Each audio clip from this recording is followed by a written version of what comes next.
Hey, Podnutzians. Welcome to Android App Addicts, episode 575. I like that. 575. That's, a good rational number.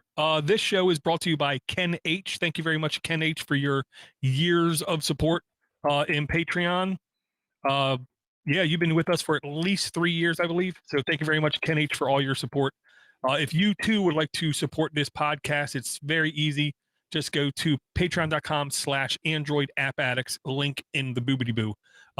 Tonight, joined by Josh. How you doing, my man? I'm doing well, Door. I'm a bit tired today. We've got some friends visiting. We've had guests for a couple months now, on and off, mostly on. So him and I stayed up to about 12:30 last night, and we're doing some catch up. And I guess since we last spoke, the kid has turned 3.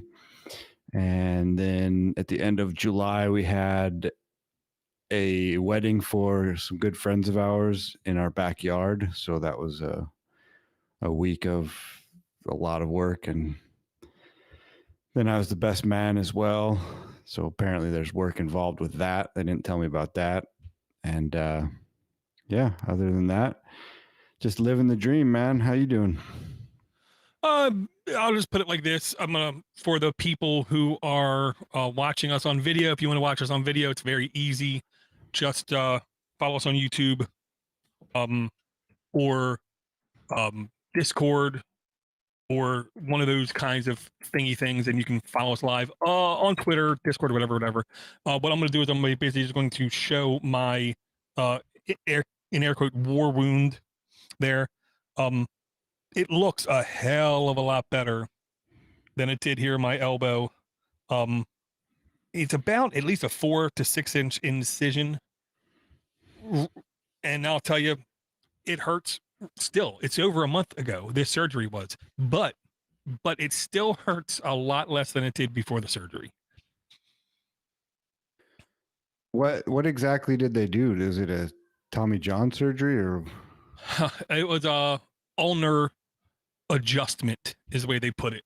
Basically made a big incision, pulled the skin back, moved the ulnar nerve, grinded bone to make like a channel, and then put the nerve in that channel and then put the skin back, kind of thing. And the split second I woke up from surgery, I knew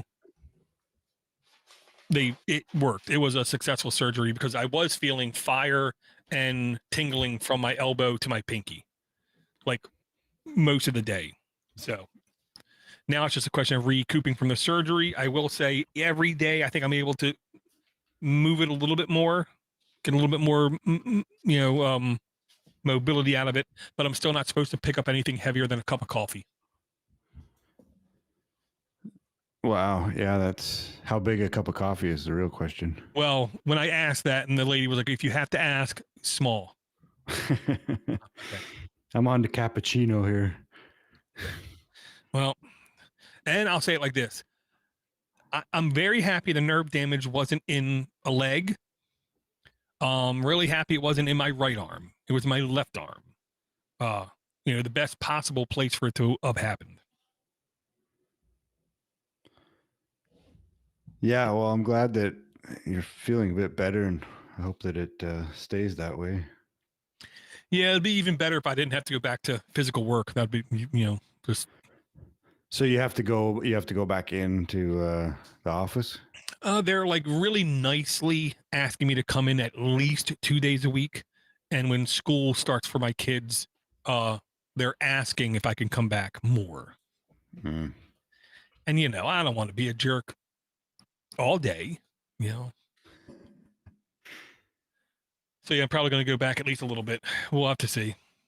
But I'll ask, how is, I'm guessing the wedding went good. Yeah, it did. Everybody had a great time. We put a lot of work in. The bride and groom had some things to do. One of which was procuring porta potties. Oh. Which they failed to do, and then let me know on the Tuesday before the Saturday of the wedding that they had not done it. And they were expecting 60 to 80 people, and there's no way I was going to have that many people, most of whom I did not know, traipsing through my house to use my toilet. And so I spent a couple days putting up some outhouses. So we've got 2 outhouses in our on our property now, one of which is housing a composting toilet, and the other one is just a hole in the bottom of a pallet, basically, with some walls. I tell you, man, you took what could have been genuinely bad news and you actually made it work. Yeah, it was crappy news, to tell you the truth. Exactly. Oh, I wish Ivor was here to sigh about that one. Yeah, well, he thinks he'll be able to make it next week, so that's good. Cool. I will say there has been plenty of stuff going on in the Android world. I'm still going to say I'm genuinely shocked at the amount of Android podcasts I listen to that don't talk about Android. So let's just right now make that switch over. No, So what? I don't want to. Well, we're not going to talk about iOS. Well, we're talking about Windows. Oh man. Well, they're going to have the Amazon App Store on it. It looks horrible. I will say in the Android verse, I will say Pixel 6 got announced. I can't picture anyone caring about that phone whatsoever. It looks like overly priced for what it is. It's going to have this TPU neural chip in it, which if history taught us anything, it's going to be incredibly underutilized because this is the very first time it's being used. So it's just going to be an eyesore. It's going to be a battery drain. It's not going to be really beneficial. It's going to take 2 or 3 versions of this in more than just one phone for developers to really hop on and really take advantage of it. Okay, well, I mean, I obviously know everything about what you're talking about, but could you explain it to people that don't know what a Neuralink is or whatever you're referring to? Yeah, it's a TPU, a tensor processing unit. Google has a platform called Coral or Coral, matters who you listen to. And essentially what it is, it is a very specific design on a processor that is supposed to make it easier, less battery intensive, and quicker for machine learning types of task. Is the best way I can put it. I'll just put it like this. We have x86 processors. We have ARM processors. They like serve different needs as far as the developer is concerned. This is a different type of processor, which really it's not supposed to do normal computations. It's not supposed to run normal operating systems kind of thing on it. It's just supposed to do machine learning type of task, which means the only thing I could really see it benefiting, at least in the first version, I could see it maybe doing something special with your pictures.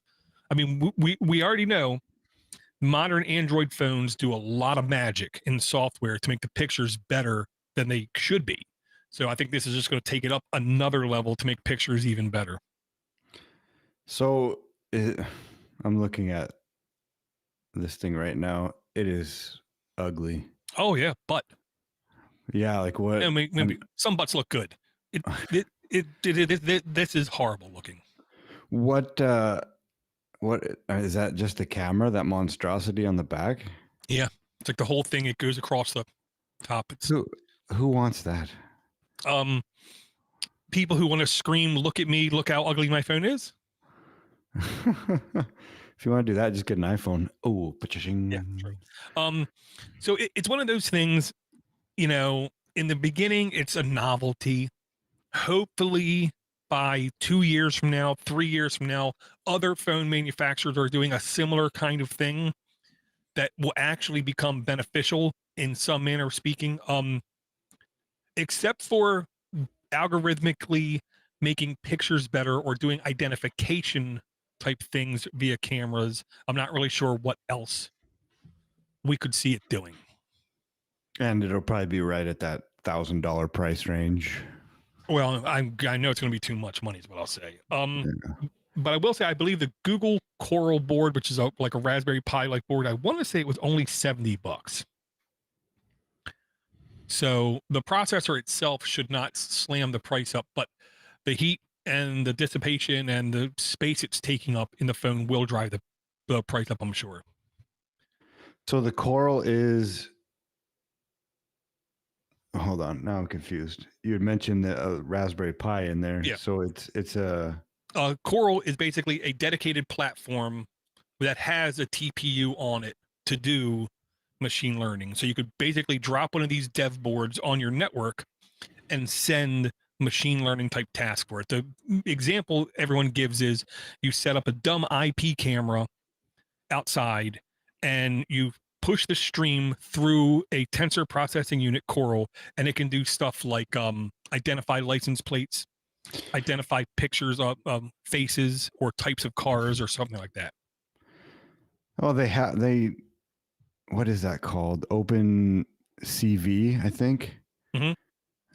Which is. I haven't looked at it in a long time, but it's a recognition. I'm so tired. A recognition type of software, open source, and yeah, you can use it for facial recognition and stuff like that. Right. So I actually should look back into that. OpenCV, open source computer vision library. So you can create, like little RC cars that will not run into walls and all that other stuff that you can already buy anyway. But us type of people that like to build something from scratch when you could easily just buy it. Right. Yeah. The other bit of like Android news that I'll say I think is worth at least talking about is the people out there. I believe the people out there who use Android Auto and really like Android Auto really like Android Auto. Basically in Android 12, Android Auto on your phone screen is going away. It's dying. It's no more. Every article, of course, is painting it like, it's the end. Don't expect to use anything like this ever again, kind of thing.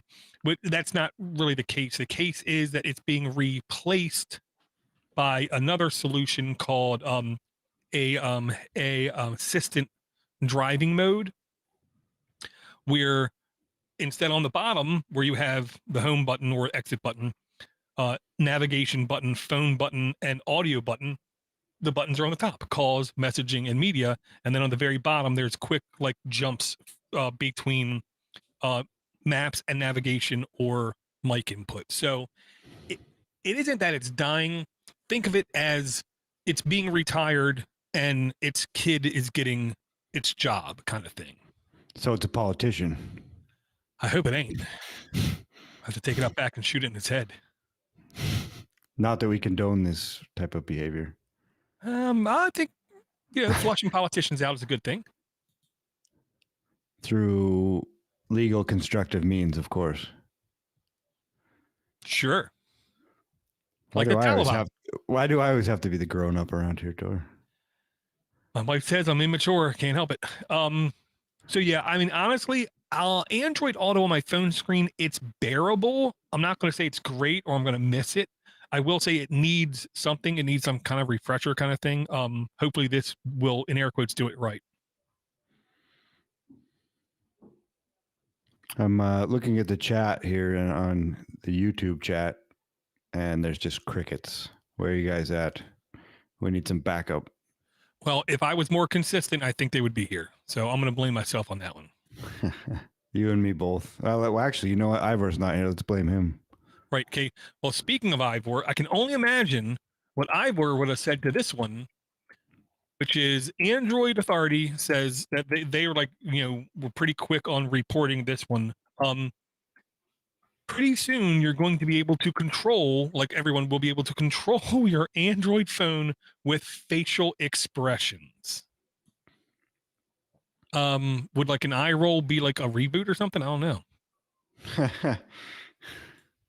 But their TLDR Android 12 beta includes new features that will let you control your phone using facial gestures. You can map a range of gestures, then perform different actions on your Android phone. New features also accessible on phones running older versions of Android. Now, it's really easy to pick on this and make it a joke kind of thing, but at the same token, this is the kind of accessibility we people who are aware of accessibility have been dreaming about for like 15 years. So I can imagine someone literally truly paralyzed from the neck down now actually be able to at least do some basic task on their phone just by gesturing with their face. No, So I'll take that seems like pretty amazing technology. So would it be like voice recognition where you just go through and roll your eyes and do a duck face and whatever else you're going to be using to control your phone? The way I'm going to describe it, to me, it's almost like on some phones you can say, go into the configuration and say, if I double tap the fingerprint scanner, launch Voxer. Mm-hmm. I'm pretty sure you'll have to go through a customization type thing, perform this action, perform it again, perform it again, perform it again. Okay, now what does this action do? And hopefully it will be more than just giving you a list of options, but allow some actual like customization of launching apps or back button kind of thing. But I don't have Android 12, so I have to wait and see the actual how this thing is actually implemented when it comes to Android. They do have some previews of the screens. I don't ever put a lot of weight on these screens that they show this early in it because it could always change. I dove into Tasker for the first time. I mean, I purchased it 5 years ago, probably, and never got into it. And then, like, I'm still trying to sort out how to have my phone automatically connect, like, a hierarchy of Wi-Fi hotspots or SSIDs. And I tried a couple apps, and then one of them wanted like $6 after a free trial, and I thought, this is ridiculous. And so I tried to sort it out through Tasker, and it seemed to work for a little while, and I haven't been able to look back into it. I'm hoping maybe just the Huawei killed the Tasker from running. But yeah, so that was kind of fun, just trying to sort out how that whole thing works and what Tasker can actually accomplish. I did have a link. I swore I bookmarked it, but I'm not finding it. Where it was an actual like tutorial on how to use Tasker. It was actually like a good. Let me see. I think it is fairly straightforward if you have the time. It's just sort of if this then that logic. Right. Well, I'll say there was at least time in the past when I tried to do it, and it was like just painful for me, and I was trying to figure out how to do stuff, but I don't find that. So I'm gonna say it like this: if you do need some help with Tasker on how to do it, it does look like Android Police, a beginner's guide on how to use Tasker. The best thing about Tasker is it is pretty damn functional. The bad thing about Tasker is it's very deep. You can get into a rabbit hole. Weird, but I do like the fact that at least some of these people say, well, the first thing you have to know about automating Tasker is you have to know your own habits. I mean, what do you want to take advantage of, kind of thing. Yeah, and then just the sort of the verbiage or the nomenclature that's involved with it, trying to, there's, I can't remember what it is, but there's some things that sound the same, and kind of what action is this actually controlling. Yeah, good point. It's verbiage. You have to know the lingo. Yeah. I mean, yeah, that's always been a little bit of a pain point with me when it comes to a lot of things. I think with age, it's not getting easier, but like when I like run into new things, especially at work, it's like, excuse me, what? I have to literally like sit down and like listen. Oh, okay, gotcha. Back in my day, we used to call it something else. Well, we have a French couple that moved into our basement suite, and so that's been pretty interesting. There's some fun conversations. Their English they speak English well, but I'd like to try to learn French too. But there's Right. just there's definitely some miscommunication sometimes. Right. Well, I mean, in my experience, most of the time, non-English people, non-American people speak English better than American people. Yeah. Maybe I'm crazy. One thing I got to throw out there really quick, it's just because I wanted to be heard out there kind of thing. This was a link I found and I had to go re-find it again because Reddit took it down. It is the National Security Agency, aka the NSA's Mobile Device Best Practices PDF. And it's only 2 pages. The first page is very data heavy. The second page is very like graph oriented. So it's actually, to me, easier to comprehend. The long and the short of it is, if you demand security, don't use a smartphone. Let's start there. If you have a smartphone and then you want as much security as you can, I think this is a excellent guide on at least getting you started on what you can do, what you shouldn't do, what you should do, how to do stuff, things like that. Because the way I'll put it is, every point in your smartphone experiences, ecosystem, livelihood, you have to make choices on how secure you want something to be. I mean, don't care? Then just send SMS messages all day long. You have no security. But it works really easy and everyone knows how to use it. But if you need more security than just the basic stuff that the basic people have, I really do encourage people to check out this link. I thought it was pretty cool. It's definitely it's visually pleasing as well. Mm-hmm. Well, as much money as people at NSA get paid, they better be. Yeah, right. Well, it's just like dumbed down for people. Right? Like, well, and again, being a government employee, you better make it easy for them to understand, or else they ain't going to follow it. And then, because we mentioned security, I do want to mention this part of security. We haven't even got to the apps yet, people. Sorry. This, I believe, is called Calyx. CALYX. CALYX, yes, OS, Calyx OS. Yes, of course, it's Android based. I know this, which means it's going to have certain binary blobs baked into it that we can't get around. We users can't get around. Well, so let's just get that out there. It doesn't mean you can't try to be more secure with at least certain things. This is a billion times better than that. What was it? Freedom phone or whatever. Send us $500 and we'll send you a $125 phone that isn't really secure.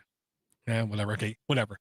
This one at least actually tries to be secure, is what I'm going to say. Yeah, Calyx OS is basically an operating system you can flash on devices. There's no buying a phone with it on it right now, but you can flash it to devices. So here's what I'll say. If you know somebody in your life that demands more security, more privacy kind of thing, and they don't know how to do it, now you know at least where to go to help this person out. And if you guys need to know, how you can get this running and stuff, there's easy links to follow on the page, or you can send us an email at aaa@podnutz.com. How long has this been around? Do you know? Honestly, I don't believe it's very old. I want to say it might be 6 months old. It's literally the first I heard about it, is the way I'll put it. It looks like no, let me see. Yeah. I'm trying to see if I can actually scroll back in time in their blog. They've been around since at least May 2020. So at least a year. So that's good. Yeah, it's something the Calyx Institute. Right. Whatever that is. Well, you put institute after the end, and it's always, more important, like the Podnutz Institute of Technology. Wow, my wage just went up 100 times there, Dor. Thanks. Yeah, exactly. And you're like a dean. But yeah, if you go to the devices list, not shockingly, it works on Pixel devices and a Xiaomi device. So it's Pixel 2, 2XL, 3, 3XL, 3A, 3A XL, 4, and 4XL. Yeah, it looks like they roll their own VPN as well. Right. Hmm. Gotcha. So yeah, if you want to check out more privacy, I'll say that's, I think, a good jumping off point. Now the question is, Josh, do we want to go over any emails before we get to apps? Absolutely.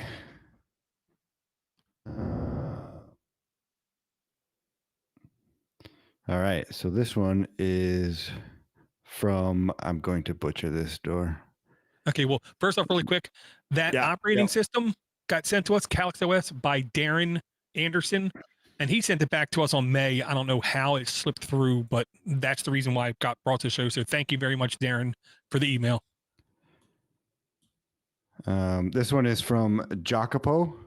That sounds all right. It sounds Jacopo Jenkins. It says, "Hi guys, longtime listener. I work third shift and never miss a show.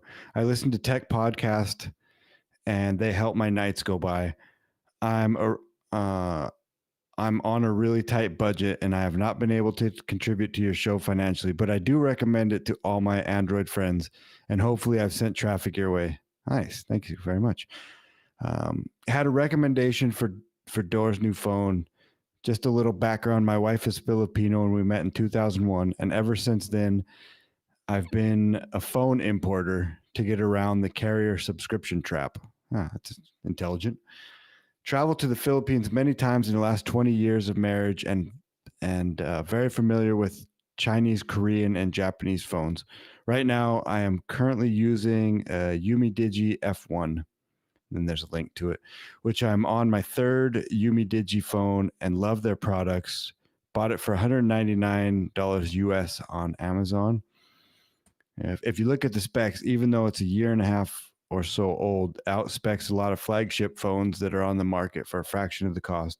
But my next phone is going to be the Red Magic 5G. If I won't give you a big spiel and list all the specs, but if you go there and look, you'll see the phone. I'll see that for the price, it outspecs $1,400, even $2,000 flagships.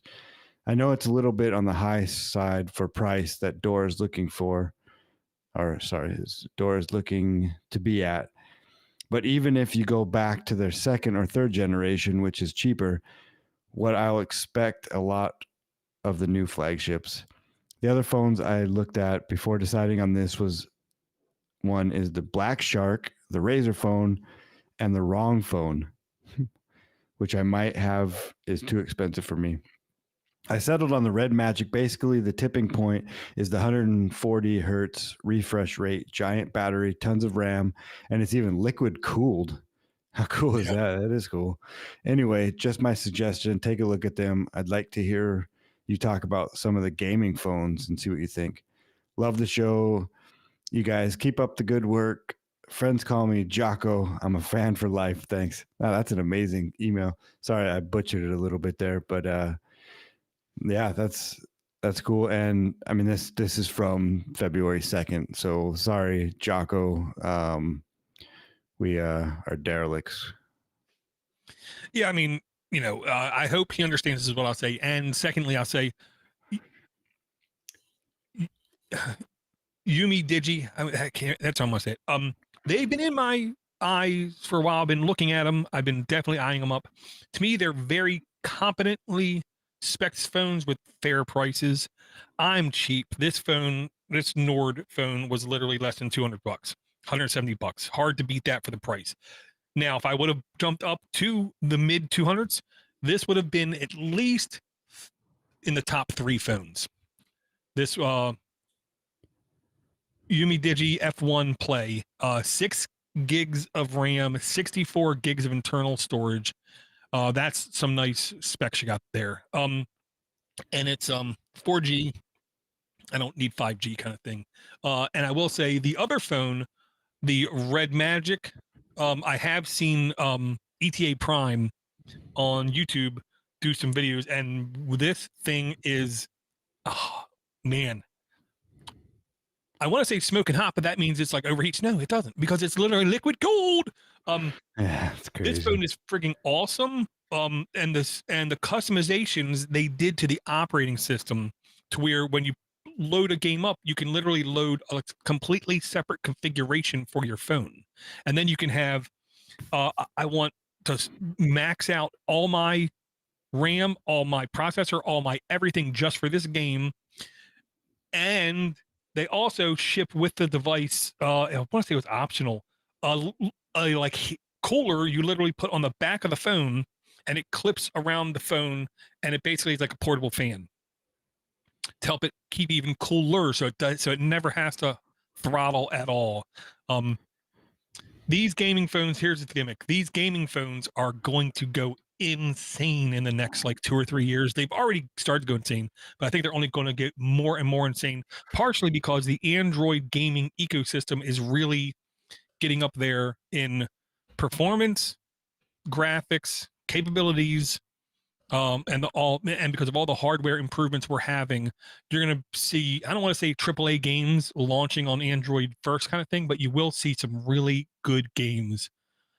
Some of them will be multi-year-old games off of PC, but you're going to start seeing even more and more like real legit games. Yeah, that phone is also used for $1,000. Yeah. Yeah, and really quick in the chat, Pete says, do they have to be certified to use with a U.S. carrier? No, I've never heard. No. Verizon is the only one that wants you to use only their phones on their network. I've had multiple phones shipped that you can't buy in the US, and I just put a card in on T-Mobile and it works. I know on the yellow one that just went away that T-Mobile bought, you could do the same thing. Sprint, you could do the same thing. AT&T, you could do the same thing. Verizon is the only one that tries to be picky, is what I'll say. And I'll say, it's very easy to check what bands your in air quotes carrier uses, but then you really don't know what your carrier uses in your area. So there are mobile network tools you can download on your phone, launch it up, and it'll tell you what your towers are using right by you. So then you can know, if I buy this phone, is it going to crawl and go super slow, or is it going to be respectful and fast kind of thing? So you always got to do your due diligence when you're not buying a phone that can be bought from the carrier store. That's the caveat I'll give you. We did take a trip in this time since our last podcast. We went down to a little place called Souk, which is at the south of Vancouver Island. Oh, cool. And yeah, no, it was awesome. But what wasn't awesome is that we went fishing in our canoe, and like I don't really know a lot about rockfish, but I know what a lingcod looks like, and I caught one, but I didn't know what the legal size limit was. And so it's flopping around the boat, and I'm quickly trying to get the synopsis, whatever, fishing regulations on my phone. And then it said, oh, I get a text message say, oh, you've used $50 worth of data. So down in that area, the phone automatically switches over to AT&T in the States. And all I was doing is looking for a PDF, and then I get another one about 10 minutes later. You've $60 worth of data. Oh my God. So they, be careful of that if you're down in Souk and you're Canadian. But I have TELUS as my carrier, and I sent them a message saying, this is ridiculous. I'm in Canada and you're charging me $60. Never even gave me an option of like, pay $5 and, you'll have coverage for a day or whatever in the States. So they did end up taking the fee off, but it's insane. Like the price of the mobile carriers up here is terrible. Gotcha. $60 door. That's nuts. For like probably a couple megabytes worth of data. Right. So, you want to do another email? Sure. Yeah. from Captain Zero. It's, hey guys, I came across this video on YouTube. I have no way of actually confirming what they claim to have found, but if this is what is actually happening, I'm somewhat surprised. And then there's a link. And I'll attach a PDF version, and page 14 has the final conclusion spelled out for those who get a headache from scrolling. Yes, Dor, I'm looking at you. Alas, I don't have the ability to confirm or deny the findings. I don't even know if the source is credible, honestly. But while I'm good at turning stuff off when I set up a new browser, one never really knows if it does what we think it does. As Dor pointed out in the last AAA, the binary blobs in these computers could be doing things we have no idea about. I finally got my Carpe Eater controller. It was back ordered for weeks. It looks like a nice item, but alas, it's a dud. Oh man. The joystick is missing feedback on 3 directions, and I cannot get a long press of the mysterious A button to bring up the HUD in the software. Worse yet, I had a hard time getting it paired and only succeeded on 1 of 4 devices. The other 3 don't even see it. The bugger is that I got it via FedEx from Portugal, and FedEx collected almost $50 in taxes I don't want to pay again. So this is going to take some hashing out. Looking forward to the next episode, and I'll try to make it for the live show this time. That's nuts, I'll say. Yeah, because that was his first motorcycle, right? That was like a handlebar or a handlebar computer for his. Right. I don't know if it's his first motorcycle, but it's his new motorcycle. That's what I'll say. Yeah, that's nuts. I mean, you buy something high end, you expect it to work. And the browser security thing, I would say there's no such thing as browser security. I mean, they're all just sieves shoving your personal data with reckless abandon all over the place. And 99% of the browsers out there on Android are Chromium based. Chromium, Google, Chrome. Chrome makes all its money from ads. So it's going to be very poor security is the way I'll put it. There are more secure browsers out there is the way I'll put it. But if you rely on your mobile phone for security via a browser, I really encourage you wait to do that super important thing until you're home and you can log into a real browser. I'd say that, and I'm almost, Firefox and Firefox Focus are available on Android. They supposedly can do the same plugins that you can on desktop, so maybe that would be a better experience is what I'll say. Do you know if the Firefox on Android has the same, like as on security now this week, Gibson was talking about the cookie jars, basically, to where it stores all of the third-party cookies along with the first-party or the first-party cookies in an isolated jar.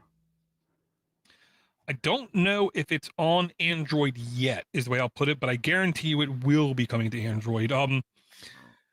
And to me, I mean, I have very mixed feelings about that.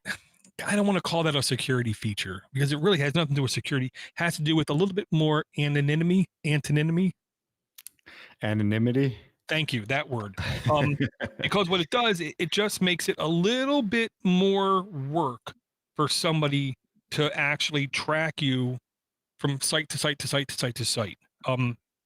It's one of those features. It's a good feature.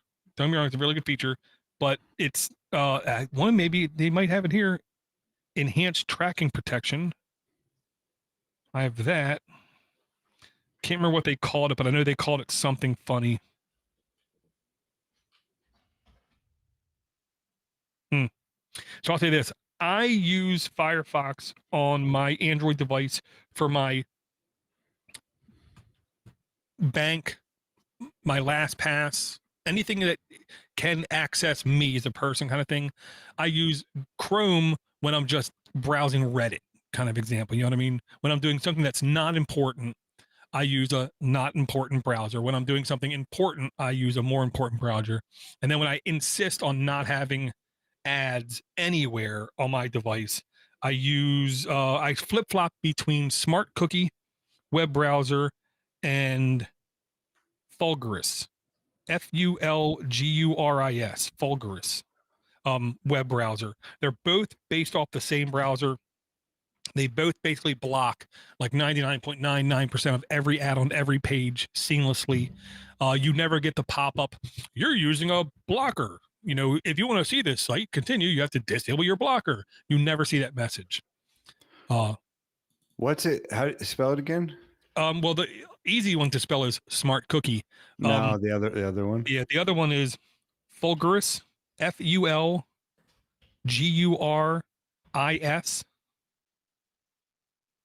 Have you brought that before?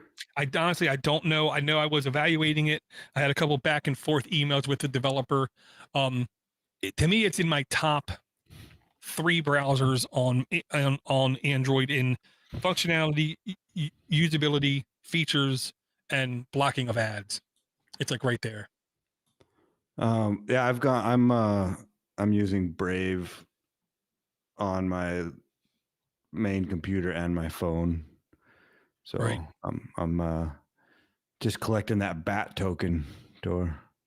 Right. And I'll say one of these things that I keep seeing about these browser privacy and phone privacy things, they always like to mention how much data size-wise is like spewing out of your phone. And it's people's natural reaction to think, well, the bigger the number must be more severe kind of thing. Kind of like how people believe 64-bit has to be better than 32-bit because it's a bigger number, which isn't always the case. When I took away, when they were talking about these browser things and how on Safari it only leaks, you know, on launch, you know, 2 megs of data, where Chrome on Android was like 22. It was like twice as much kind of thing. Well, then I say to self, that doesn't mean Google's worse. That just means Apple's really like efficient at stealing your data. Maybe I'm wrong, but that's what I think. I've had this problem before too. It says that it's compatible.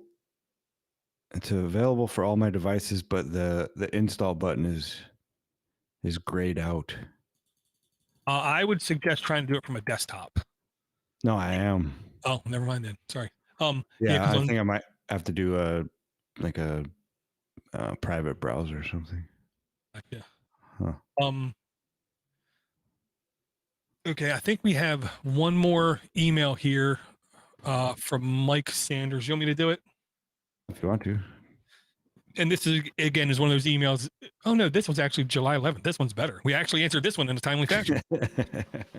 This is from Mike. Hey AAA crew, thanks for the great podcast, which I've been listening to for years. I have a question about showing the date on my Samsung Galaxy S9. Is there any way to permanently show the date in the notification and status bar, similar to how the time is always shown? To me, this seems so fundamental that I cannot believe it's not an option as far as I can see in the Android Samsung settings. Note, a while back, I tried various apps which indeed put the date in various formats on the notification and status bar, but it would be pushed out or moved as other notifications came in. Basically, I'm looking for the date to be displayed next to the time constantly, permanently. Hope this helps. Oh man, first off, I'm going to say there's no easy answer to this one because every phone handles these kinds of things differently. It literally could be buried in your Android settings called something stupid and nonsensical. That's just how, I hate to say it, how the Android settings ecosystem works. The other answer is if you can get it in a notification, you should be able to long press or no, slide just a little bit to one side. I'm sorry, slide a little bit to one side, and you should have a gear button there. You edit that gear button, and you should be able to give that notification the highest priority, which should keep it by the top. That's my easy answer. But I don't believe, without rooting your device or ROMing your device, I don't believe there's going to be an easy way. Maybe a different launcher. I've never seen a launcher change the notification bar. Well, like AIO. Yeah. If I'm understanding this correctly, I mean, you have yeah, exactly, the Yeah. time and the date. Well, I can't stop running AIO. I don't know why, but I can't stop running it at all. But it's not in the notification bar. You know what I mean?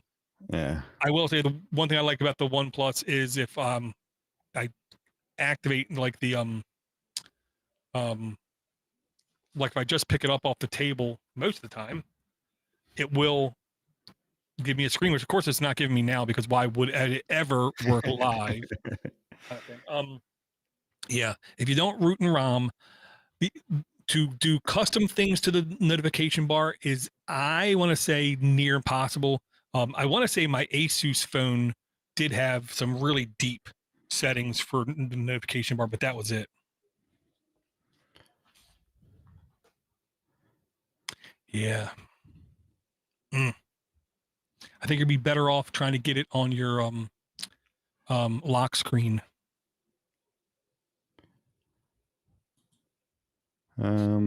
So we've been doing a bit of building here as well. We're going to turn our garage into a couple rooms instead.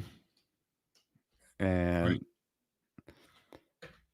so I'm actually going to bring an app here, which is called Construction Calculator Building Material Estimate.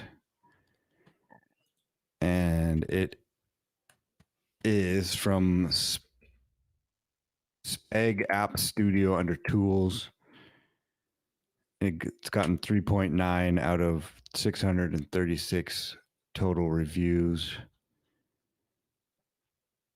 And it's 3.9 megs in size, updated June 21st, 2021. Version 1.8.3. Requires Android 5 and up. In-app purchases $1.69. I don't even know what that is. Installs 100,000 plus. And it's basically, you can put in prices and try to price out how much a build will cost. And then it also will give you a material estimator. Here's my wall, and here is the stud spacing. How many 2x4s do I need? Stuff like that. Yeah. That's good information there, because some people don't know how to quickly in their head say, "Whoa, it's a 15-foot wall that's going to be blah blah blah," you know. And with the price of wood these days, you want to make sure you know how much it costs. Yeah, and then you get, how much plaster you need, and all sorts of fun stuff like that. Right. Very cool. So yeah, useful tool. Oh, ready for this pro gamer construction tip of the day? I am. How do you make sure you never hit your fingers when you hammer in a nail? Don't hammer a nail. Make your kid hold a nail. Nice. Sorry, couldn't help it. Very cool. Red in the chat says that Samsung has some add-ons that do things like move time to the right side instead of left. I'm not sure if they do the date. I hated them moving the time, and I moved it back with one of them. So maybe helpful. Well, and I will say there's certain like theme things you can get from, and it's almost always from manufacturers that can do that kind of thing. Aftermarket, it's probably pretty rare to find a theme modifier like that. Maybe you just need to get a different icon pack, Door. The bane of my existence for so many years, like thousands of icon packs, they just won't go away. It's insane. It is. The app I'm going to bring here, this is, to me, that's not good. I hit that wrong button there. This to me is one of these kinds of apps. It's honestly a little bit hard to describe to somebody who doesn't know Android. On like operating systems, you can do universal searches. Okay. Sure, you can open up a file manager and search for files, but there's things called universal searches that will look at files, folders, and inside files and go, everywhere and try to find stuff. That's kind of what this is for Android. It's called Sesame Universal Search and Shortcuts by Sesame Crew Personalization App, 11,000 reviews, E for everyone. Does have some sort of in-app purchase. I'm not positive what it is, to be honest. Completely free to download and install. 4.0 average reviews. Updated June 28th, 2021, 6.6 megs in size, 1 million plus installs. Current version 3.6.6 requires 5.0 Android and up, so it's been working for a while. Content rating E for everyone. In-app purchase 99 cents to $3.49 in the US. Permissions, it's going to need lots. This is universal search, not single search, universal search, which really means one, but let's not go there. Contacts, location, phone, photos, storage, Wi-Fi connections, and a bunch of other stuff. Essentially, if you don't want to think about where you need to search for something and just search for something, it's very easy to load this up. To load this app up, just type in a search thing and it will search your contacts as long as you give it permission. It will search your downloads folder. It will search your photographs. It will search your apps, and it can do some deep searching in apps. I do believe it did have deep searching inside of apps like Netflix that allow for deep searching kind of thing. It can search your Spotify playlist. Stuff like that. Everything. It's like, yeah, it's talking about Tasker, YouTube, Telegram, Reddit, Slack, calendar, maps. Yeah, it's kind of crazy is the way I'll put it, what this app can work with. It's just one of those things. It's a lot of permissions. It's a lot of permissions, Dor. It's a ton of permissions, but it's like, here's the way I'll describe it. If you are a Mac user and you like Quicksilver, if you are a Linux user and you like Kupfer, if you like the ability to just hit one thing and type whatever you want and have it do the job of finding what you're looking for, this is the kind of app that you need, is what I'll say. And you can then turn search results into shortcuts as well, which is one of the things I thought was actually very interesting. So hypothetically, I could search for Beatles and find a Spotify playlist of just the Beatles, and then say, save that as a shortcut on my home screen. What was the other? You said Kupfer, real quick. Kupfer, Kupfur, which is Dutch for copper. Kupfer is a Linux tool where from the pop-up when you launch it, it pops up. You can type an application name in. You can type like a FileZilla connection name in. You can type in a Firefox bookmark in. You can type in a command. You can type in a path, and then you can copy, move, or whatever. You can type in like a saved PuTTY connection and connect. I don't know what you can't do in Kupfer that you can do in an application. Okay, I'm on that. Well, and here's a gimmick. Like every time I log into my computer, what I used to do was activate Kupfer and then type, because it also knows how frequently you launch stuff. So the most frequent things require the least keystrokes. So I would launch up my computer, Kupfer would launch, I would type F, that would be Firefox. I would then hit comma. It then starts stacking. So I would say F for Firefox, T for Thunderbird, and it would know it was Thunderbird. I would hit comma. I would hit Vivaldi, which is just V, hit comma. I would then hit B for Bluetooth Manager and then hit comma. And then I would hit P for PAVU control and then hit enter. And at once it would launch all the applications. And because I'm a nerd, I have my i3 configuration to say whenever this application launches, it goes to this desktop. Whenever this application launches, it goes to this desktop. So they would all be on the right place. Nice. I'm definitely looking into this. And Charles said Spotlight for the Mac users. That's how long ago it's been since I've paid attention to Mac. I know years ago it was called Quicksilver.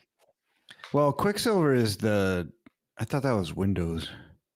Well, I know literally like 8 to 10 years ago, Quicksilver was what, and I can't remember what it used to be called. There was a thing on Linux that emulated Quicksilver. And it said right there in its thing, we're trying to be like Quicksilver on Mac. When I looked up videos for it, I was like, wow, that's pretty awesome. And then after I learned about Kupfer, I jumped to that one. Yeah, it actually says that here. What I thought Quicksilver was like some video playing apparatus on Windows or something. Like there's always on there and no idea what it was actually for. I don't know. Yeah. Anyway, that's enough Windows talk for today. Yeah. Cool. Yeah, that's Sesame. I mean, you're definitely giving the keys to the car to someone else, but yeah, I know, but it's one of those things. It's so functional. If you do download it, if you do use it for a little bit, I think it's going to be one of those things you're going to figure out. I kind of need this one. Oh, Charles is correcting me too. QuickTime. That's what. Maybe that's. Oh, I thought that was a Silver Light or something. Silverlight was the Windows thing that was like a .NET-ish environment that we on Linux had. Silver Moon or something like that. You know what? If it ain't Scottish, it's crap. All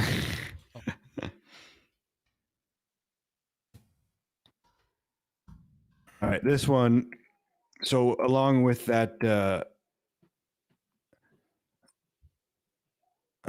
Eric. Hey, what's up, man? Eric is saying that QuickTime was destroyed by VLC. Good riddance. Thank you. Yes. This app is called. Well, hold on. I'll give you the preamble first. So with this construction, we've basically boxed in or built a wall where the garage door was, and then our house has vinyl siding, and there's no chance I'm going to be able to find a color match or anything close for the vinyl siding. And so up above, kind of at the peak of the roof, there's cedar shingles or shakes that are painted. Yeah. And so I had taken a picture of the color basically on my phone, and then I just took it in to Canadian Tire, which is about as Canadian as you get, and to the paint department, and asked them if they could match a color on my phone. Right. And I was quite surprised that they couldn't. And then I said, okay. And then I left. And then I realized, wait a minute, I have this app, which is called Color Grab, color detection by Lumatics under photography. It has 4.3 average reviews out of 12,724. Last updated February 9th, 2021, current version 3.9.2. In-app products, $3.19 per item. Again, I don't know what that is. Size 7.4 megs, requires Android 4.1 and up, 1 million plus installs. And so, yeah, I basically just took that picture, or no, I used the app, climbed up on a ladder and scanned the color of the shakes, and it just spit out the RGB and hex codes. And so then I took that to Canadian Tire, and they had no idea what I was talking about. It took two of them, and then I think they just did a Google search and came up with a Sherwin-Williams paint color that exactly matched that hex color that this app had come up with.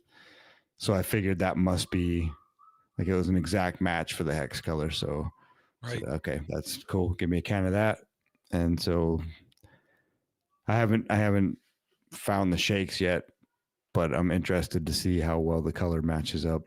Well, can I ask, what would you call the color if you were explaining the color to a moron like me? Oh, it's like a gray green. Okay, good. The only reason I asked is because I don't know if you noticed, when you take certain pictures with your phone, it doesn't look right. It doesn't matter what phone it is. And typically it's the red does not come across correctly on mobile phones. Has something to do with the camera pickup. I don't know, but like if I take a picture of a rare steak, it looks just off, like not right. So as long as it's not a red based color, I would trust this color grab kind of thing to work fine, is the way I'll put it. But if it was something red, I wouldn't wonder how the hell they could do it right. Yeah, I don't know. There's basically four separate, well, two peaks on our house, and there's a south side and a north side on both peaks. And so taking a picture on either side, of course, came up with a different, with the south side, you have the sun, and then the north side is always in the shade. So trying to sort that out too, like which picture here is more close to the actual color.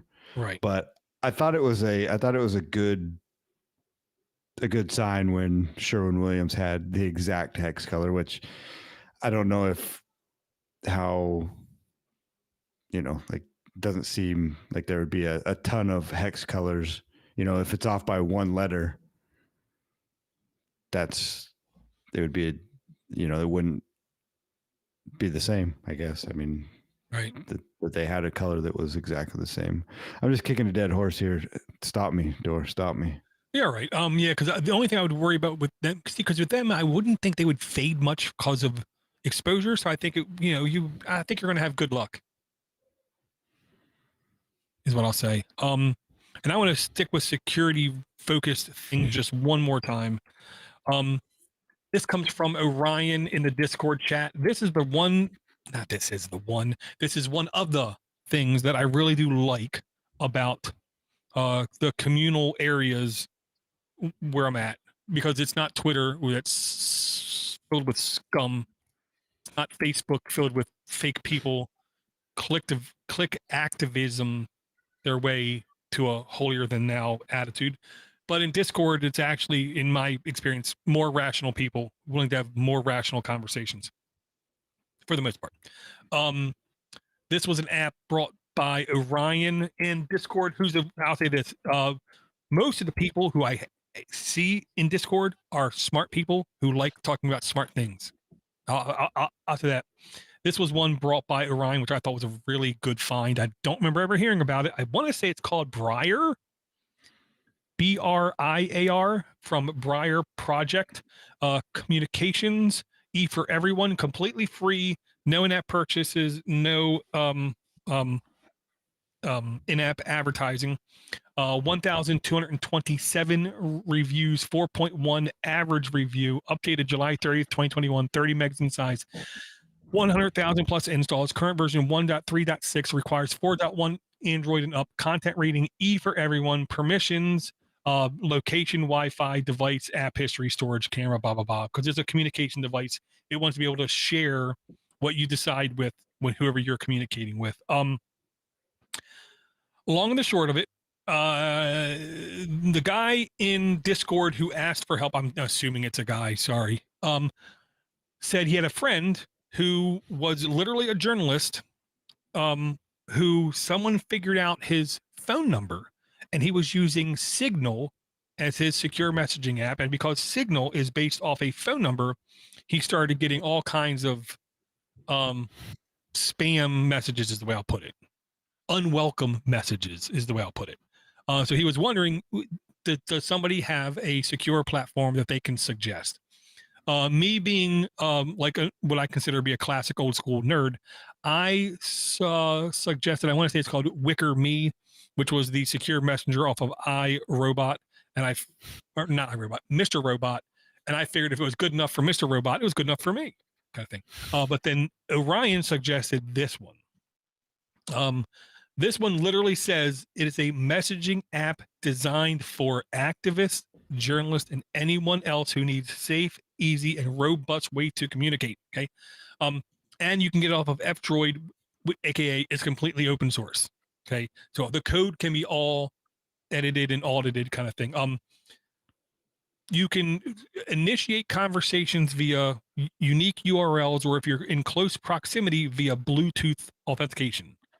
Because like when I selected the name for my phone, it says, when I see it on Bluetooth, it says door. So if we were close and I could say, let's connect, you would load up your app, I would load up my app, you would see door on your Bluetooth thing, and we would connect, kind of thing. But that's not the thing that really caught my eye about this app. The thing that caught my eye about this app is this app features private messaging. You can do group messaging, forums, as well as a blog in this application. So I literally just loaded it up today because it was just posted today. But so the impression I'm getting is, if you want to run a blog that you don't want to be attached to your name, hypothetically, and where anybody could see it, kind of thing, you could have designated friends, and you could say, download this app, join us together, and then I can post blog things where whenever you want to, you can just go and check out my updates. It isn't like you have to reply or you have to respond like normal messaging platforms. This is almost like an independent social media platform, is what I'll say. But it's a very intimate platform that is secure enough for, it says activists and journalists. And from what I can tell, I agree, it is secure enough for them.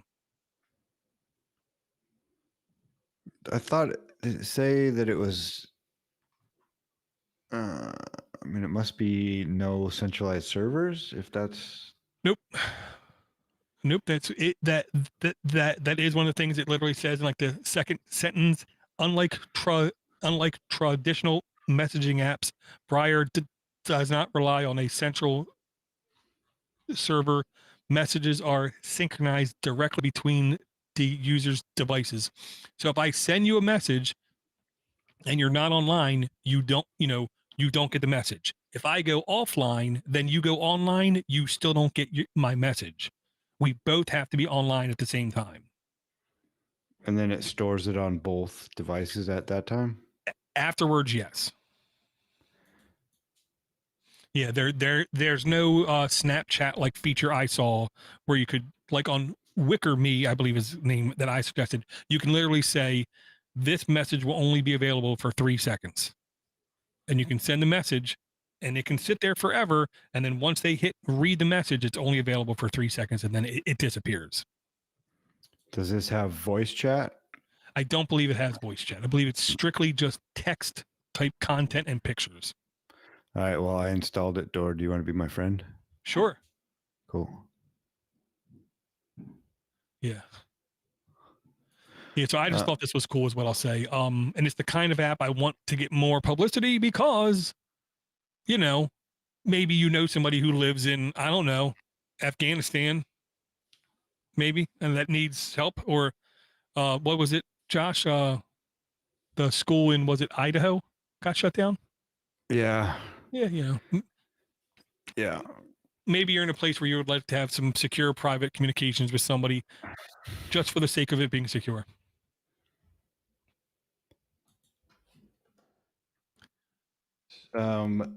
This app I haven't been able to use, but I find it very interesting. I tried. So it's called Helium Hotspot by Helium Systems Inc. under productivity. It has 3.8 average reviews at 446 total, and it was updated to August 20th, 2021. Current version 3.4.6. And it needs your location, photos, media, camera, Wi-Fi, a lot of stuff.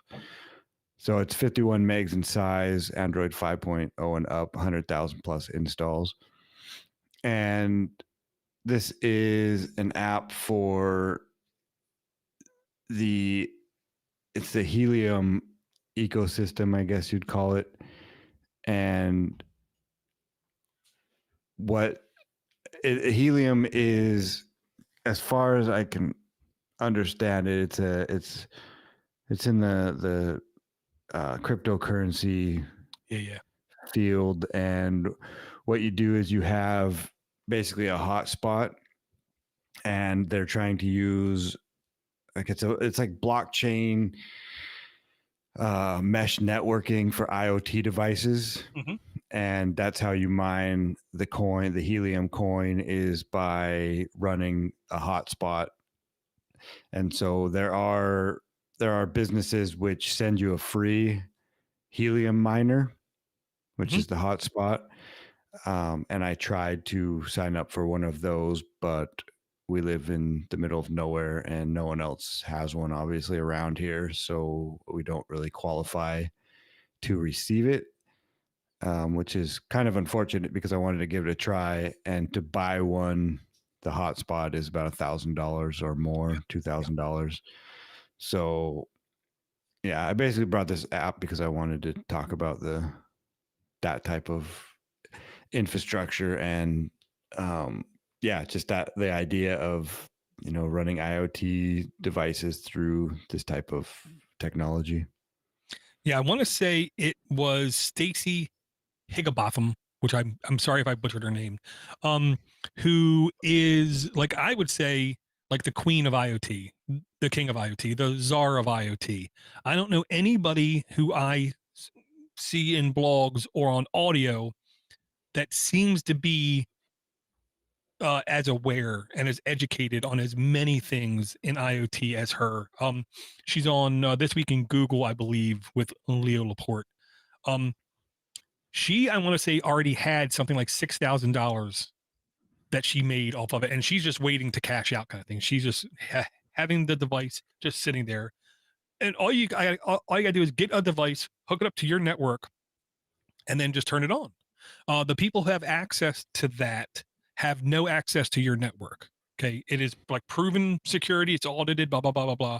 And what it is for, it's just for dumb devices to connect. So if you walk by my house and I have one of these devices, I don't believe you can connect with your phone and just access the internet. I don't think that's how it works. If I'm reading everything correctly, you have to use the correct protocols in order to access it, and then you can only access your IoT server.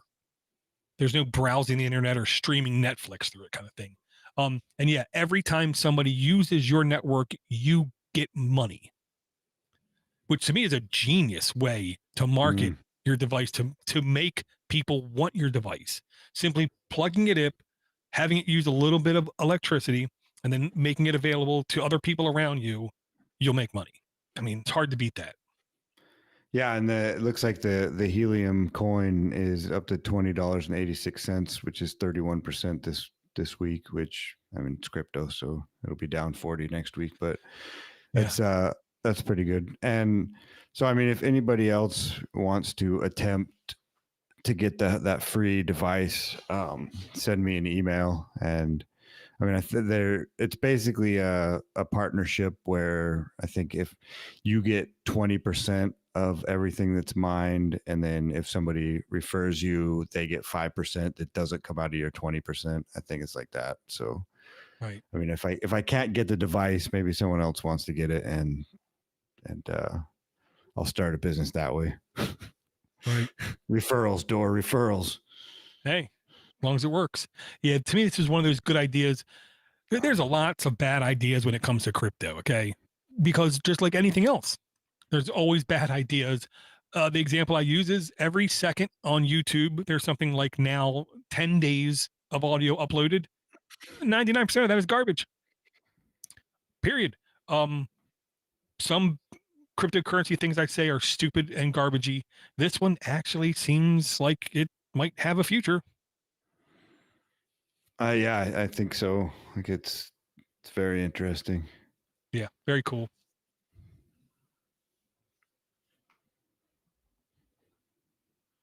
Okay. I don't think I technically have any other apps in the queue. Well, I do, but you know. Yeah, me too. I probably should. We've got guests here, so.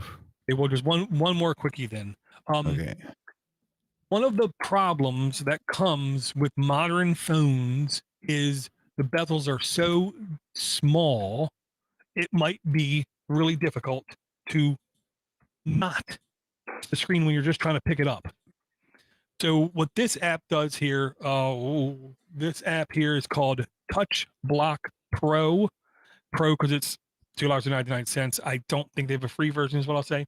Touch Block Pro, Screen Touch and Block by HDM Dev Teams, personalization, 444 reviews. E for everyone, $3 US to buy, 4.3 average reviews.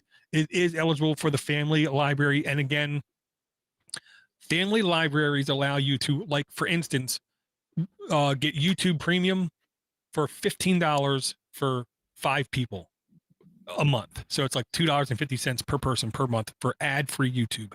You also get the benefit when they're in the family of you can buy an app and then you only buy it once and all 5 people have access to it. This app was updated July 23rd, 2021, 3.9 megs in size, 50,000 plus installs. Current version 1.3.6 requires 5.0 Android and up. That's been a lot frequently here lately. So when 5.0 Android actually dies, man, we're going to lose a lot of apps. Content rating E for everyone.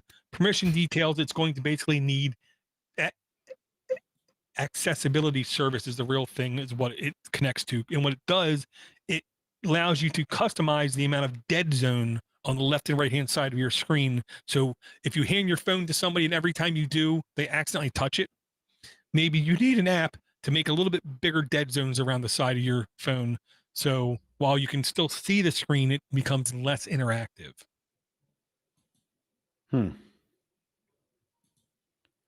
Interesting. Yeah, it's kind of like with bezel-less phones, man, they're desirable. Man, they're sexy. They come with their own problem, which, of course, in 2 or 3 years, when every phone is near bezel-less, this kind of app will be dead because Android will just bake this right into the operating system. That's how confident I am. I'll say this is the kind of app in 3 years won't exist anymore because Android will say, hey, that's a good idea, and just bake it in. It's like Costco. Yeah, I'm pretty sure that used to be a different brand. Now it's Kirkland.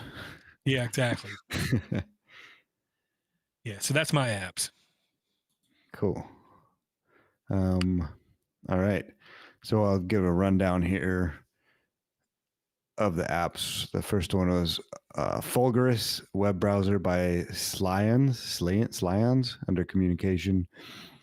Construction Calculator Building Material Estimate by Spag Apps Studio under tools. Sesame, scroll up. Sesame Universal Search and Shortcuts by Sesame Crew under personalization. Color Grab Color Detection by Lumatics under photography. Briar by the Briar Project under communication. Helium Hotspot by Helium Systems Inc. under productivity. And Touch Block Pro Screen Touch Block by HDM Dev Team under personalization. Very cool. I want to, again, thanks everyone for coming out. Charles, Red, Eric, and Captain Zero. Thank all you guys for coming out. Again, if you want to be notified when we come out and do a live show, you can either follow us on Twitter, follow us on Facebook, follow us on Discord, or send me an email and just ask me to send you an email when we go live. And I'll do my best to remember to send that out. You can give us a voicemail. You can call up 7076 Podnut if you would like and leave us a voicemail. That number is still active. Or you can simply, on anything you own, hit record and send us an audio file that way. We haven't had an audio message in a long time is what I'll say. Or, of course, you can send us an email at aaa@podnutz.com. And again, I want to thank everybody for their support on Patreon. Look, this last 16 months has been horrible for lots of people. I had stupid pain drive me nuts. The only thing that keeps me going every single day of my existence is the only constant is change. And hopefully that change is most of the time better and not just worse. You have any parting words there? Thanks for sticking with us.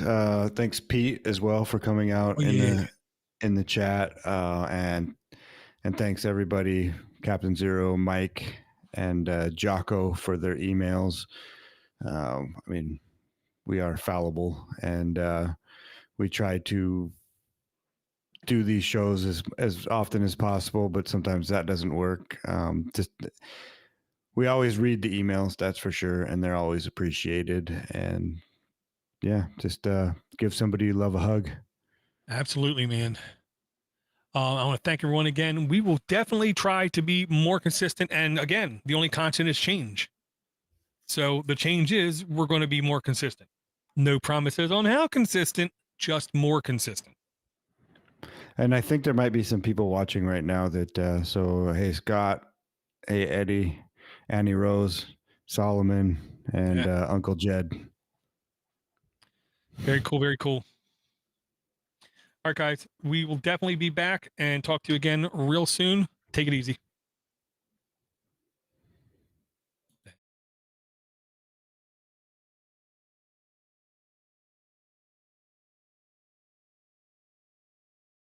Could you hear that? I heard something. That was a collective hi, Josh, from upstairs from all the people that we did. Oh, that's awesome. Okay, so man. Hello, everyone. Yeah, I tell you right now, Josh. Right now, it's just weird. Certain positions I put my arm in. Oh my goodness. Only word that comes to mind is Hercules. Hercules. Yeah. Makes me want to go button out to be crazy. Because every now and then, well, you know what the worst pain so far I had? Pulled up to CVS drive-through.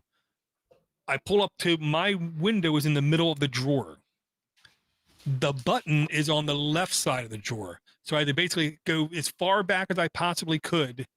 And it felt like first it felt like a shock through the elbow, and then it felt like fire for 3 seconds. Ooh, man. Yeah, that's rough.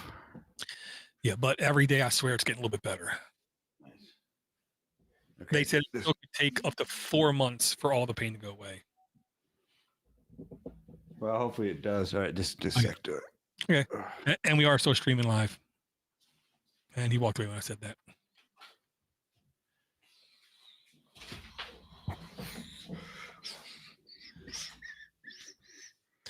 Yeah.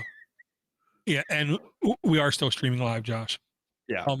Yeah, I mean, this is the kind of thing, this is the kind of feature that put the dead zones on the side of the screen. That's the kind of thing I could see Apple doing and no one even realizing because it just in air quote works. And then like 2 years later, somebody figuring out, oh, actually like certain number of millimeters on the side of the screen is actually a dead zone.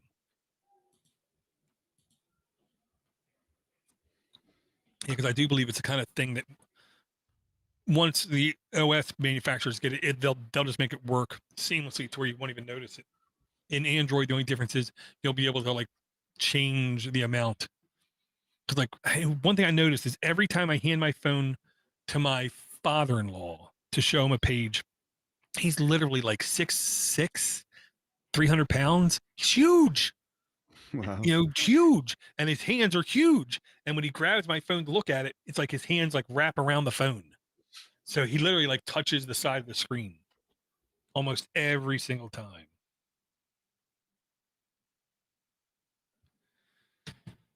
Okay.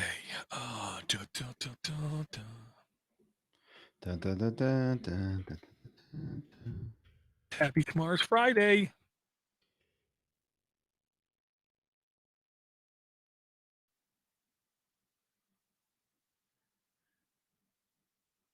Yeah, next week Ivor thinks he's going to be able to make it because if for you guys out there that don't know, Ivor is in New Zealand. New Zealand is in a 3-day lockdown, I think they said. Because like somebody, I'm exaggerating, of course, somebody in a major thoroughfare downtown, like right in the middle of it, all of a sudden got diagnosed with COVID and they have no idea how that person got it as of right now and, you know, how they got there kind of thing. So they want to figure out how the hell it got there. So they literally like shut down the city or the country for a number of days is the way I'll put it.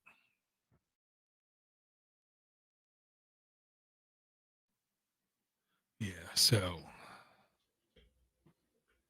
as soon as they figure out what's going on, stuff will be better because you gotta remember, just because me and Josh, me 9 o'clock, Josh 6 o'clock, for Ivor, I want to say it's noon when he does the show. Yeah. 11 a.m. When we're done, he usually has to go pick up his kids. That type of thing. Right. So it's the kind of thing, and his wife is working remote, and his kids are there, and they're locked down. So no, the bandwidth is in like precious low. Surprise. Yeah, I had the surgery read on July 12th is when I had the surgery. The day of the surgery, not the day of the surgery, I couldn't see it. I woke up and they already had like almost a cast on my arm and ace bands up. So I had no idea what was going on. I just know it hurt like hell. 2 weeks later, they took off the cast. And as soon as they did, I snapped a picture of it and stitches all around. And then I sat there for 10 minutes while she, as gently as she could, pulled the stitches out, and everyone hurt like hell, kind of thing. So it's been now almost 5 weeks, I want to say, maybe no, just over 5 weeks since the surgery. Yeah, as soon as they took the splint off, like the very first time I even just tried to like move my wrist to an extreme, because that was also in the splint to where I couldn't move that. Oh man, the pain was bad. But every day I like push it a little bit further, and I have exercises to do. The good thing was in physical therapy, the lady, who was unbelievably nice lady, she said, I don't know if you're aware, but some things in physical therapy have changed recently. At least here at Johns Hopkins, we believe if you feel any pain, we're not doing it right. So if at any time you feel pain, just stop doing whatever I'm telling you to do and just say, I feel pain. Hell yes. That's a good change of pace. Yeah, Charles, the Plex layout isn't just on Apple TV. There is a way to enable it everywhere. I can't remember what they called it, but it's like a futuristic, modern UI. I just saw it literally like 5 minutes before I came downstairs, but I didn't get a chance to try it out. Yeah, I really wish that I could get that Helium. Yeah. Well, this was like 2 months ago. She said if you try to get it, you got to wait like 3 months. And my guess is it's only getting more popular with every week. Yeah. Well, if I can get you a link, Dor. Yeah. I figured there was no chance, but decided to try anyway. Oh, yeah, it can't hurt. Well, it can, but it shouldn't hurt. Okay, so let me take these emails too. I'm going to take these emails and make sure they're in the notes. Do you still have a link to my Nextcloud?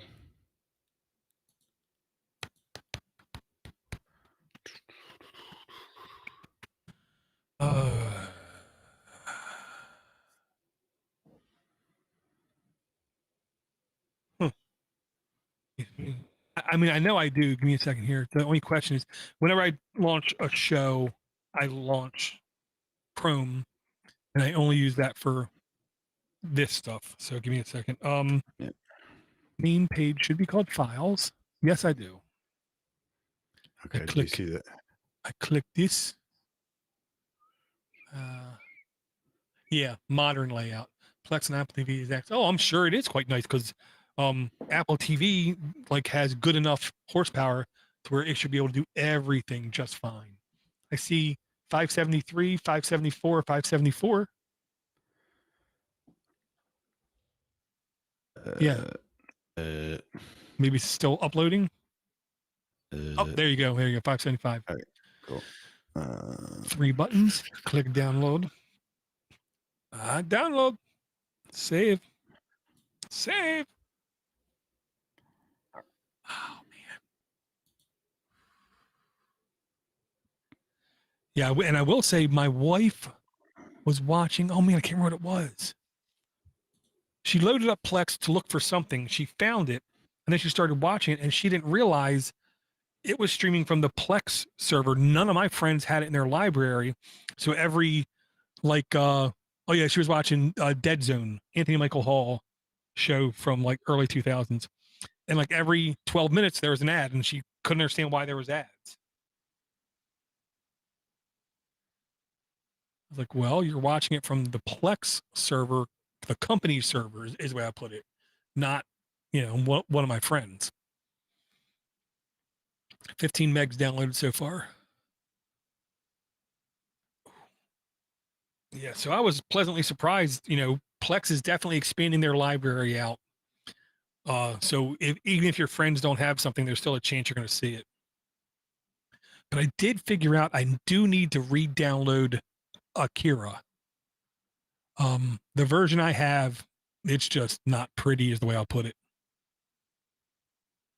And I started to watch it with my oldest son, and then like 3 minutes in, I said, "Well, let me see something." And then I found it on Tubi or one of these free services on the Google Chromecast for TV thing, Android TV, Google Chromecast.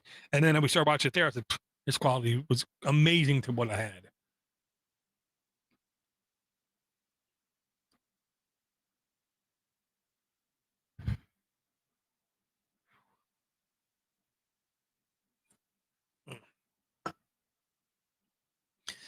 Yeah, so tomorrow I'm going to go into physical work. Not that I want to. Okay. Yeah, it sucks. Well, I mean, look, I can try to complain. I can try to, whatever. It's not going to change the fact that they want me to go in. I will say, I'm a software developer. I'm a software developer that for some reason has to come into the office.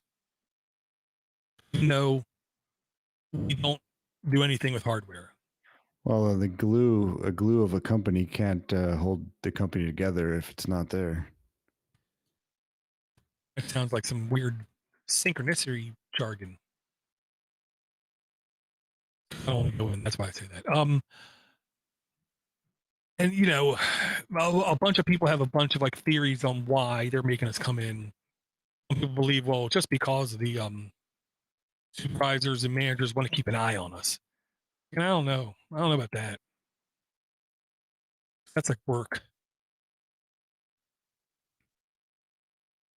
All the emails and the notes. Hopefully spurring more emails. But I will say the one thing that I cannot argue when it comes to coming into the office is camaraderie.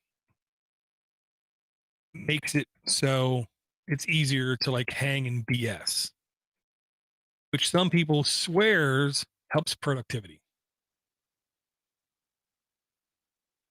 Yeah, Tubi has a whole bunch of stuff on it. I was shocked at the amount of stuff on it. What I like about the Android TV Google Chromecast thing is you just go to the main screen, hold down the search button, say what you want to search for, and it's deep searches inside of everything except cannot deep search inside Plex. So if you want to see what's in Plex, you got to actually open up Plex, which, isn't the end of the world. I got your file, got it backed up.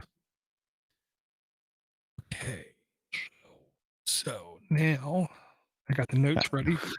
I don't think I can do an intro door. I just tried. I'm toast, man. Like I'm done. Well, go. You have people upstairs, man. Yeah, I gotta go. No, I don't want to save that. So you're good. You got. Yep, I got the file and I got it backed up. Cool. Oh, yeah, I figured thanks. out today. Oh, I was going to say I figured out today what is the most painful thing I can do right now, and that is sit there with my arms on my resting on my legs playing video games. Oh my god. Wow, is what I'll say. Cool. Yeah, thanks everybody. That was fun. Oh yeah. And Ivor said he's going to be back next week, so we should have a show next week. Cool. So probably less fun.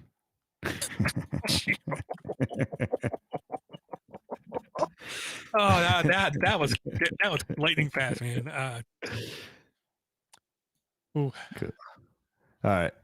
Good to see you, Dora. We'll be in touch. All right, man. Be safe. Yeah, you too. Good luck with your arm. Oh yeah. They'll have to pull you out of the bullpen pretty soon here. So make sure you get that back up to strength. Oh yeah. And I did mention to the wife two things. One, my buddy Tim wants to do oh god, I can't remember the word now. Where we go to Eric, we go to Eric's grave, just celebrate the man, the myth kind of thing. And then I did tell the wife I want to do a trip up to Northwest somewhere.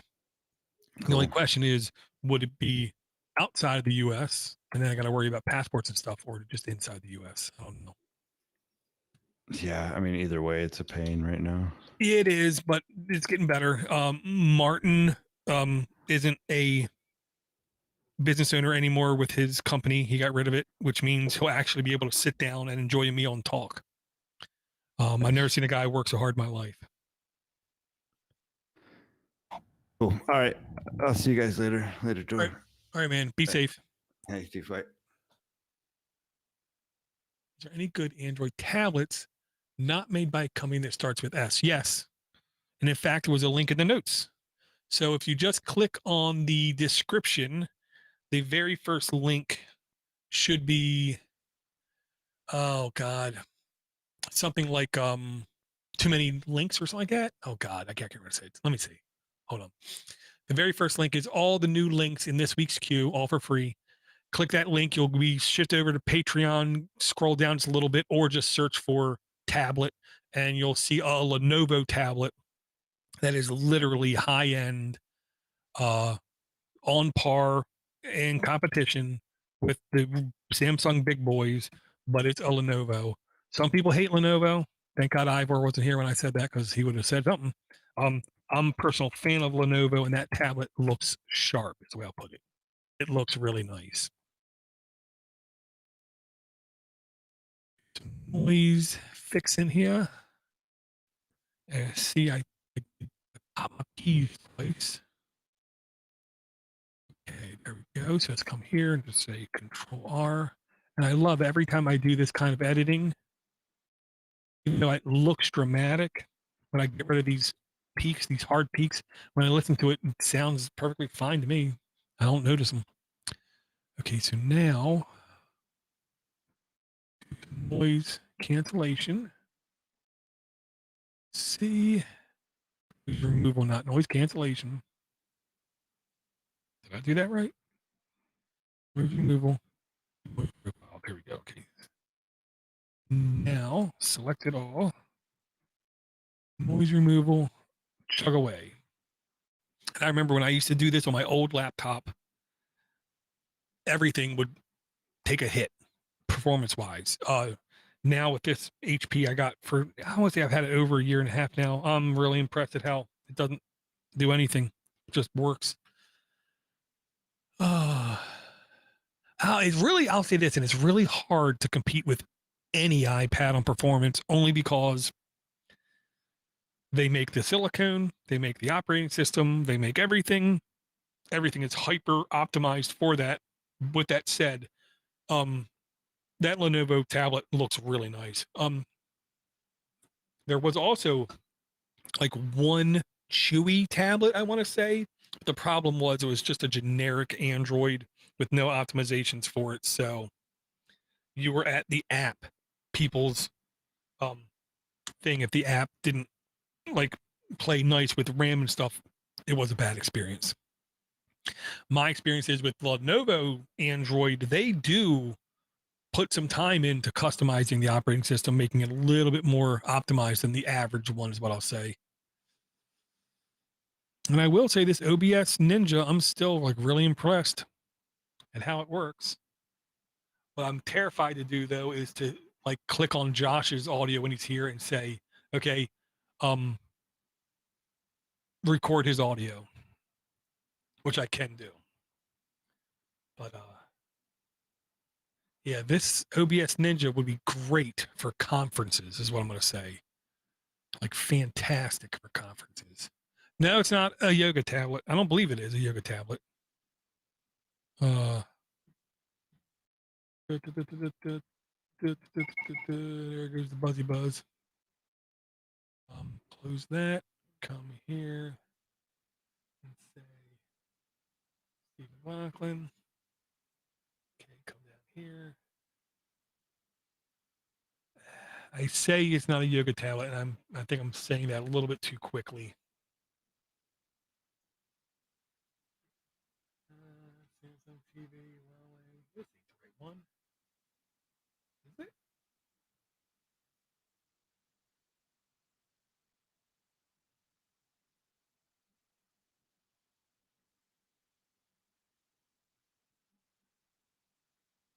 Oh, it is. Okay, yeah. Here we go. Here we go. Looks like we finally have a.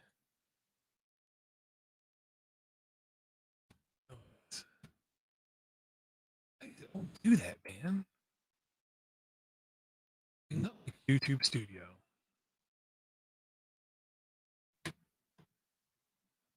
Lenovo Tab P12 Pro just rolls off the tongue.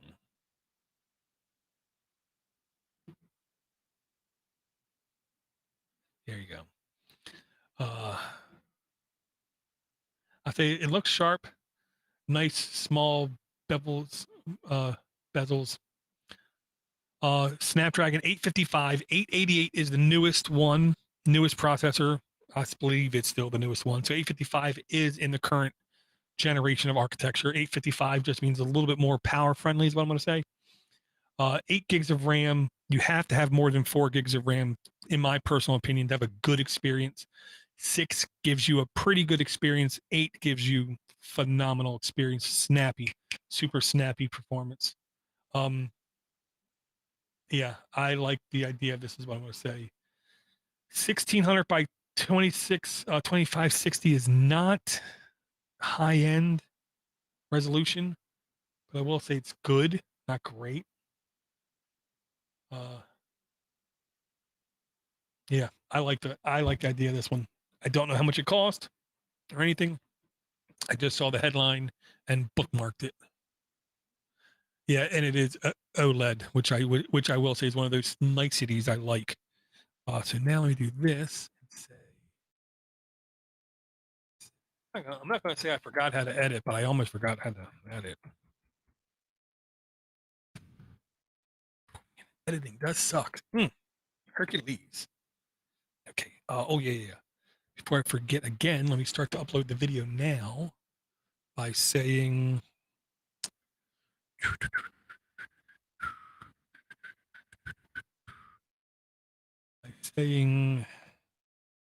studio. Yep. Down here. Yep.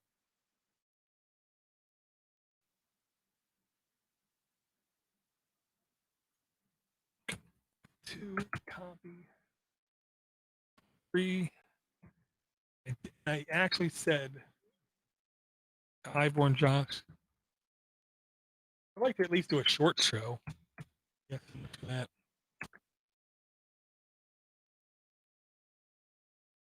So here and say create, upload, select, home, 575. Yep. Description.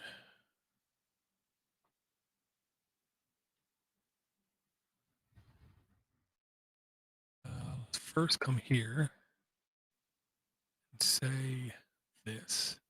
Edit. Control-C. A.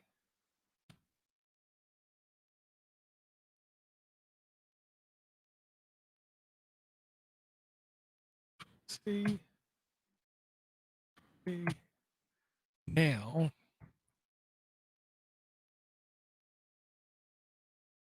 there's no way all this is going to work.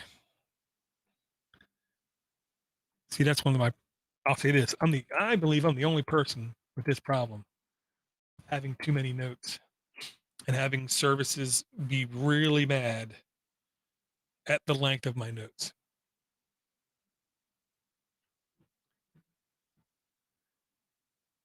Yep, YouTube will not accept my notes too long.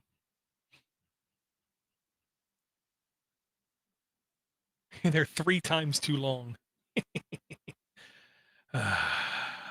So we can at least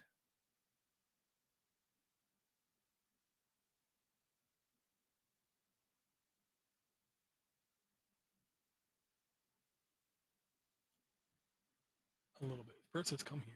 Let's do this. Let's Control A, Control C.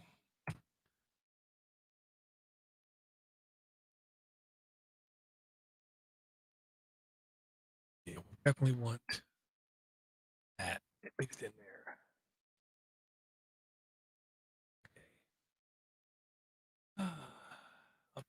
thumbnail.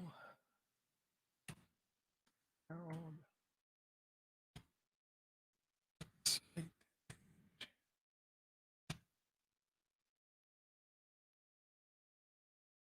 not for kids. Silly rabbit. Checks.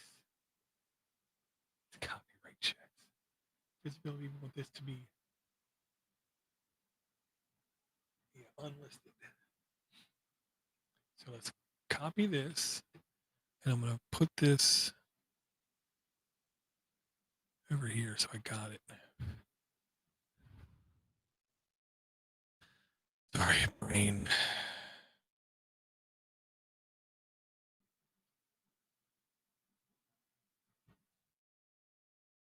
See? Bang.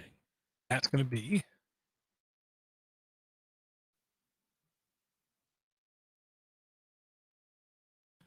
see? There you go. The WordPress notes. It's a mile long. Okay. Back to editing. I'm going to disconnect here in a couple seconds. I got to go to the bathroom. Incoming log. There we go. Yes. All right. I'm going to hop off here, guys. Thank you guys for coming out and hanging and returning after, another long hiatus. I do need to add Mac Mini to my network stack at some point. Yeah, we're getting ready to get something like 300 Macs at work, and they're really worried about the non-ability to mass configure them, is the way I'll put it. I told them there's solutions out there. You just got to find it. That's not my job. Okay. That's working. That's working. And that's working. So I'm going to cut this off and say thank you guys again. But guys, real soon.